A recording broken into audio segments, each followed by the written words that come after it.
Sir గారికి, వేదిక పైన పెద్దలకు, వేదిక ముందున్న చిన్నలకు, అన్నలకు, తమ్ముళ్లకు, మా యువకులకు, ఊరి ప్రజలకు అందరికీ ఆ యొక్క హృదయపూర్వక నమస్కారాలు.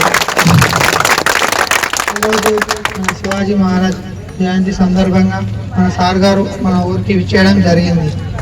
అందులో భాగంగా సార్ గారు మనకు మన ఊరు అభివృద్ధి కోసం ఏమైనా చేస్తానని మనకు మాట ఇచ్చింది. దాన్ని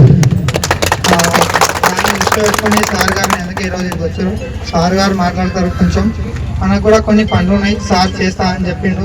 మన ముద్రాజన్న వాళ్ళకు భవనం నిర్మాణించాలని సార్ గారిని కోరుతున్నాం.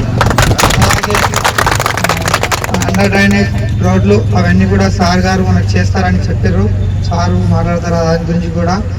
మన మహిళలకు సంఘాలలో మహిళలకు కూడా ఒకటి కమిటీ హాల్ చేస్తా అని అక్కలకు అందరికీ నేను మాట ఇచ్చిన.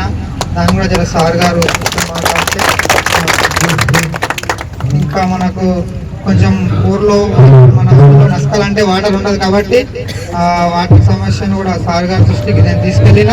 సార్ దాన్ని కూడా తీరుస్తా అని చెప్పారు మనకు. అది కూడా సార్ గారు కొంచెం మాట్లాడతారు దాని గురించి కూడా. ఇంతటితో నా ఉపన్యాసాన్ని ముగిస్తున్నా.